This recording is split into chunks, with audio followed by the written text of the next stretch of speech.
നാരായണ നാരായണ നാരായണ നാരായണ നാരായണ നാരായണ. പീതാംബരം കരവിരാജിതചക്രശംഖകൗമോദഗീ സരസിജം കരുണാസമുദ്രം രാധാസഹായം അതിസുന്ദരമന്ദഹാസം വാതാലയേശമനിശം ഹൃദി ഭാവയാമി. ഗുരുവായൂരപ്പാ ശരണം. ഗുരുവായൂരപ്പൻ്റെ കഥകൾ പറയാൻ തുടങ്ങിയാൽ നമുക്ക് മതി വരില്ല. എന്ത് വിഷമം തോന്നിയാലും ഭഗവാന്റെ 4 നാമം ജപിച്ചാൽ, ആ തൃപ്പാദത്തിലൊന്ന് വീണ് നമസ്കരിച്ചാൽ നമ്മളുടെ എല്ലാ ദുഃഖങ്ങളും ഇല്ലാതെ ആവുന്നു. നമ്മൾ കാണുന്നില്ലേ, ഒരുപാട് ആൾക്കാർ ഈ ഗുരുഭവനപുരിയിൽ വന്ന് പല ആവശ്യങ്ങളും നേടിയെടുത്ത് സന്തോഷത്തോടു കൂടി തിരിച്ചു പോകുന്നു. ഇങ്ങോട്ട് കരഞ്ഞുകൊണ്ട് വരുന്ന ആൾക്കാരെ ചിരിച്ചും കൊണ്ട് തിരിച്ചു പോകുന്നു. അതാണ് ശ്രീ ഗുരുവായൂരപ്പൻ്റെ മഹിമ. നമ്മളത് മനസ്സിലാക്കിയിട്ട് ആത്മാർത്ഥതയോടുകൂടി പ്രവർത്തിക്കണമെന്ന് മാത്രമേ ഉള്ളൂ. അതാണ് ആവശ്യം. അങ്ങനെ ചെയ്യുന്ന ഏതൊരു വ്യക്തിക്കും ഭട്ടതിരിപ്പാട് പറഞ്ഞ പോലെ ഗുരുഭവനപുരേഹന്ത ഭാഗ്യം ജനാനാം. അങ്ങനെ നമ്മൾ ആത്മാർത്ഥതയോടുകൂടി വിചാരിച്ചാൽ അപ്പോഴേ കാര്യമുള്ളൂ. എന്തെങ്കിലും ആർക്കെങ്കിലും വേണ്ടിയിട്ട് അങ്ങനെ ആവരുത്. അങ്ങനെ നമസ്കരിക്കുന്ന സമയത്ത്, തൊഴുന്ന സമയത്തൊക്കെ മറ്റൊരാൾക്കും യാതൊരു വിഷമമില്ലാത്ത രീതിയിലും നമുക്ക് ഗുണകരമായിട്ടുള്ളതും ആവണം. ആർക്കെങ്കിലും വേണ്ടിയിട്ടാവുമ്പോൾ അതിന് ഫലം ഉണ്ടാവില്ല എന്നർത്ഥം. ഈ ലോകത്ത് നമ്മൾ ഒരുപാട് ആൾക്കാരെ നമ്മൾ കാണുന്നുണ്ട്. നമുക്ക് ഈ ലോകത്തെ ഏറ്റവും വലുത് നമ്മളുടെ മാതാപിതാക്കളാണ്. മാതാപിതാക്കൾക്ക് വേണ്ടതൊക്കെ ചെയ്തു കൊടുത്തു കഴിഞ്ഞാൽ ഗുരുവായൂരപ്പനെ തൊഴുതില്ലെങ്കിലും ഭഗവാൻ അലോഗ്യാവില്ല എന്നാണ്. അച്ഛനമ്മ, ആദ്യം തന്നെ പറയണത് അമ്മ, മാതാപിത, അങ്ങനെയാണ് പറയണത്. ആദ്യം നമുക്ക് ഈ ലോകത്ത് ഏറ്റവും വലിയതായിട്ടുള്ളത് നമ്മളുടെ അമ്മയാണ്. അത് കഴിഞ്ഞ് അച്ഛൻ, അത് കഴിഞ്ഞ് ഗുരുനാഥൻ, 4ാമത്തെ സ്ഥാനേ ഭഗവാന് കൊടുക്കണ്ടു എന്നാണ് ഭഗവാൻ തന്നെ പറഞ്ഞിട്ടുള്ളത്. അവരെ 3 ആൾക്കും വേണ്ടത് ചെയ്തു കൊടുക്കുക, അവരെ പരിചരിക്കുക ഒക്കെ ചെയ്തു കഴിഞ്ഞാൽ എനിക്ക് വേണ്ടി ഒന്നും ചെയ്തില്ലെങ്കിലും വിരോധമില്ല. അപ്പോൾ ഭഗവാനെ സംബന്ധിച്ചിടത്തോളം, ശ്രീകൃഷ്ണനെ സംബന്ധിച്ചിടത്തോളം, ശ്രീകൃഷ്ണൻ ഈ ലോകത്തെ ഏറ്റവും വലുതായുള്ളത് അമ്മ തന്നെയാണ്. അത് ചെറിയൊരു മാറ്റം അതിൽ വന്നു എന്ന് മാത്രം.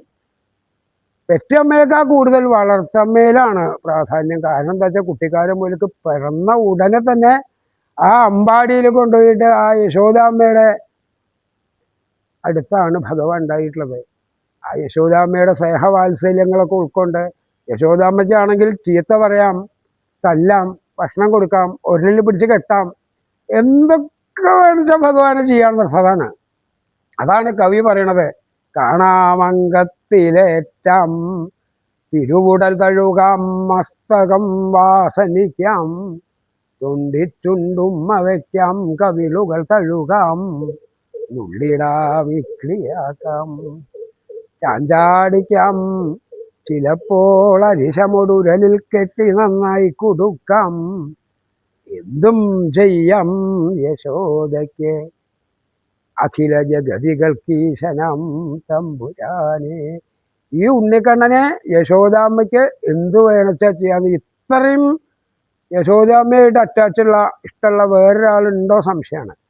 ഇപ്പോൾ പൂന്താനം, വില്ലുമംഗലം, കുറൂരമ്മ, ഇവരൊക്കെ ഭഗവാനെ നേരിട്ട് കണ്ടിട്ടുള്ള ആൾക്കാരാണ്. മാനവേദൻ രാജ, ഇവരൊക്കെ നേരിട്ട് കണ്ടിട്ടുള്ള ആൾക്കാരാണ്. പക്ഷേ കുറൂരമ്മയ്ക്ക് ഒരുപാട് സ്വാതന്ത്ര്യം കൊടുത്തിട്ടുണ്ട്. കലത്തിലിട്ട് അടയ്ക്കാനുള്ളതും അതും ഇതൊക്കെ കൊടുത്തിട്ടുണ്ട്. പക്ഷെ തല്ലാനും പിടിച്ച് കെട്ടാനൊക്കെ ഉള്ള അധികാരം യശോദാമ്മയ്ക്ക് തന്നെയാണ് കൊടുത്തത്. യശോദാമ്മ തന്നെയാണ് ശ്രീകൃഷ്ണൻ്റെ അമ്മ എന്നർത്ഥം. അങ്ങനെ വേണം പറയാൻ. അങ്ങനെ പറഞ്ഞാൽ തെറ്റില്ല. പ്രസവിച്ചു കഴിഞ്ഞ് പിന്നെ ഒക്കെ അവിടെയാണ്.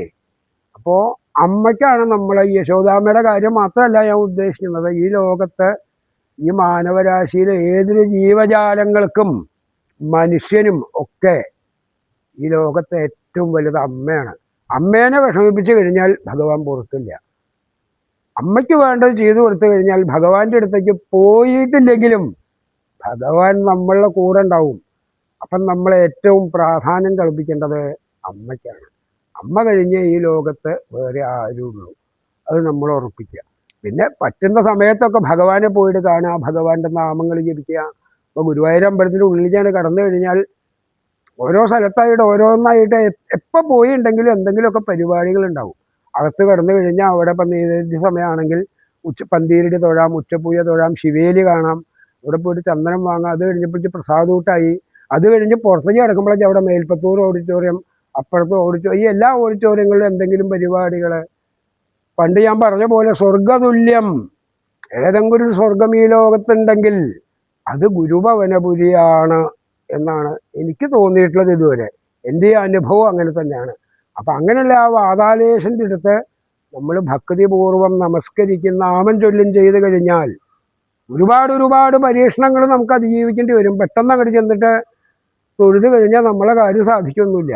ഭഗവാൻ നന്നായിട്ട് പരീക്ഷിക്കും. അത്രയധികം പരീക്ഷിച്ചതിന് ശേഷം നമ്മളെ യാതൊരു കള്ളത്തിലും അവിടെ നടക്കില്ല. നമുക്ക് 100% ആത്മാർത്ഥമുണ്ടോയെന്ന് ഉറപ്പ് വരുത്തിയതിന് ശേഷം മാത്രമേ ഭഗവാൻ നമ്മളെ സംരക്ഷിക്കുള്ളൂ, അതിൽ നമുക്ക് വേണ്ടതൊക്കെ ചെയ്തു തരുള്ളൂ.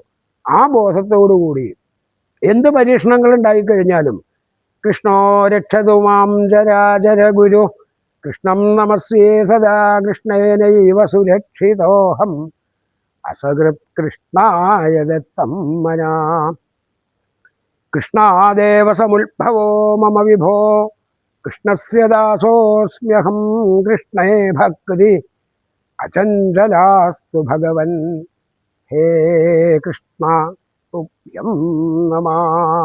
അങ്ങനെ ആ ഭഗവാന്റെ തൃപ്പാദത്തിൽ നമസ്കരിക്കുന്ന ഏതൊരു വ്യക്തിയാണെങ്കിലും അവർക്ക് സന്തോഷം മാത്രമേ ഉണ്ടാവുള്ളൂ. ഒരു സംശയം വിചാരിക്കേണ്ട.